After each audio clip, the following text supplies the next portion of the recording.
Hello, my super kids. Welcome back to another exciting class. Now, in our class today, we're going to look at a very wonderful topic, which is titled Joseph. We're going to look at the story of Joseph. I know you have heard about Joseph, the one who has the coat of many colors. So let's watch the story of Joseph. Joseph was one of the 12 sons of a man named Jacob in Canaan. He had 10 elder brothers and one younger brother. Joseph's mother had died when she gave birth to his younger brother. Joseph and his brothers helped their father in the field. They also herded the sheep. Joseph was the favorite child of Jacob since he was young and innocent. Jacob spent a lot of time with Joseph. This made the brothers very jealous. On his 17th birthday, Jacob gifted Joseph a beautiful coat that had all the colors of the rainbow on it. Joseph was very happy, but his brothers were not. They were now even more jealous. They felt that their father did not appreciate all the hard work they were doing for him. One night, Joseph had a strange dream. He was very excited, and he went to his brothers who were herding the sheep. "Hey, Simeon, I had a very strange dream yesterday night. You should hear this." Oh, look! Daddy's little pet had a dream. Don't waste my time, boy. I have a lot of work to do. I can't sit and dream all day like you. "No, listen. In my dream, we were all tying up sheaves in the field. All of a sudden, my sheaf stood upright while your sheaves bowed down to mine." Simeon looked scornfully at Joseph and then at his brothers. Oh, he isn't just stupid. He thinks even we're stupid. "No, this was my dream. And listen, in another dream, the sun, the moon, and the stars were all bowing down to me. That was so beautiful." So now you want us to bow down to you, huh? Run away before we beat you with this stick. One day, Jacob sent Joseph to check on his brothers who were resting on the hillside. They were actually talking about Joseph and how irritating he was. When they saw Joseph running to them from a distance, they got so angry that they actually planned to kill him. Reuben, the eldest brother, felt strongly against this, but he knew that his brothers were too angry to listen to him. Let's kill this irritating boy and we don't have to worry about him ever again. What do you think, my brothers? Come on, Simeon. We're his brothers. We can't just kill him. We'll just throw him into this deserted well and decide what to do with him later. That's a good idea. As Joseph came to where their brothers were resting, Simeon and Reuben held him while another brother took off his colorful coat. Then they threw him into the well. The brothers returned home, leaving Joseph all alone in the well.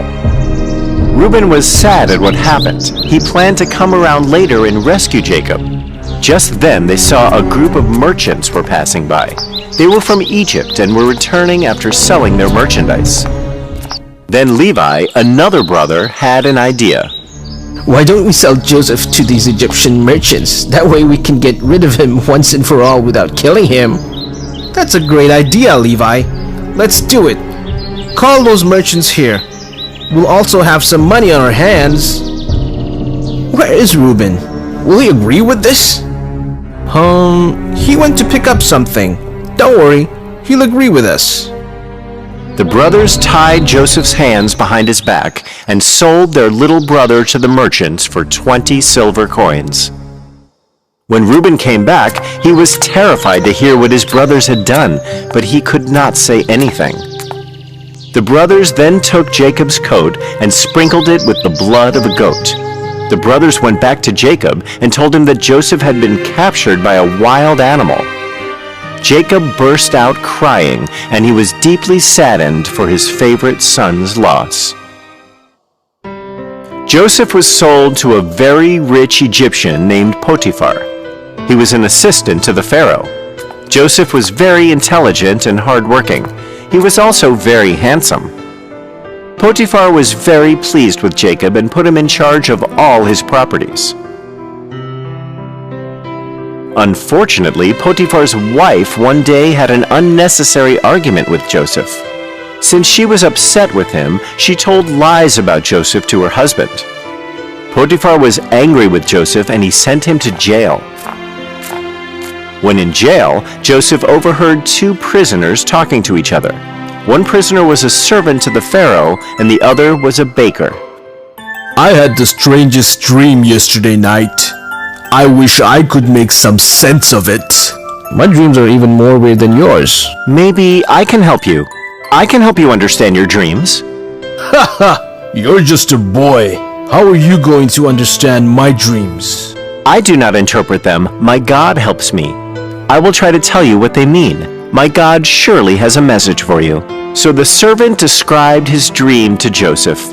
Joseph listened to him carefully and told the servant that his dream meant he would be released from prison in 3 days and he would be taken back by the Pharaoh as his servant. Joseph asked the servant to remember him when meeting the Pharaoh and ask that he be released. 3 days later, the servant was released just like Joseph had predicted. But when he returned to the prison, he forgot all about Joseph, and because of this, Joseph remained in prison for 2 long years. One night, the Pharaoh had a strange dream and could not sleep. The next morning, he called all his wise men, ministers, and counselors and described his dream to them. Nobody had an answer to what it could mean. When the servant, who was in jail with Joseph, heard about this, he suddenly remembered his promise. He ran to the Pharaoh and told him about the prisoner who could interpret dreams. The Pharaoh immediately summoned Joseph.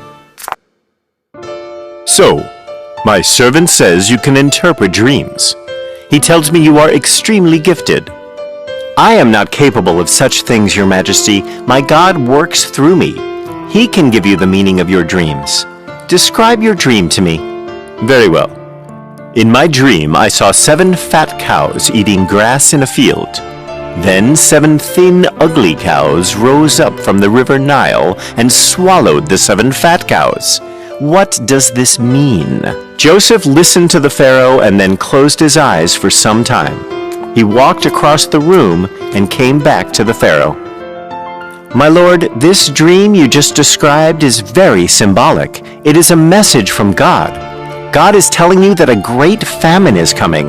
It will last for 7 years. There will be no food to grow, no rains. A lot of people will starve and die.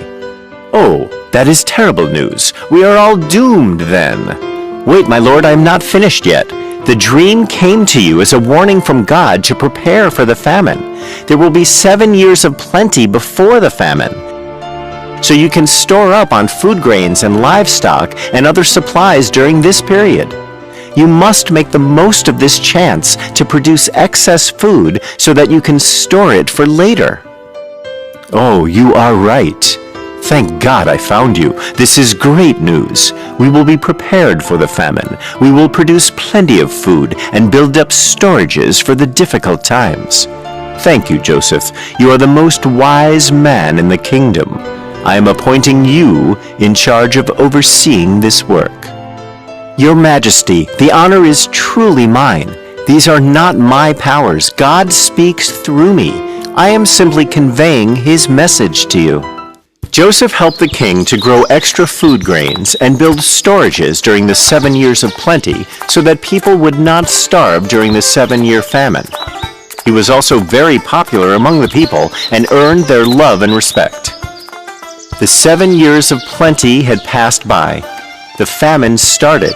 In the places around Egypt, animals were dying, lakes and rivers dried up, and people were starving to death.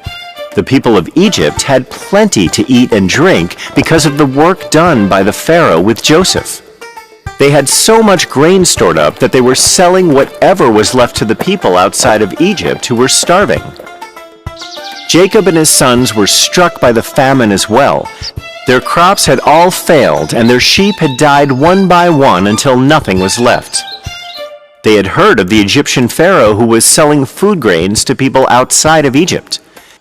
So Jacob sent his 10 sons to Egypt to get food for the family. Benjamin, the youngest son, stayed back with Jacob. When the brothers reached the palace of the Pharaoh where the food grains were being distributed, They saw a royally dressed man sitting on a high chair and supervising the distribution of the food. They approached him.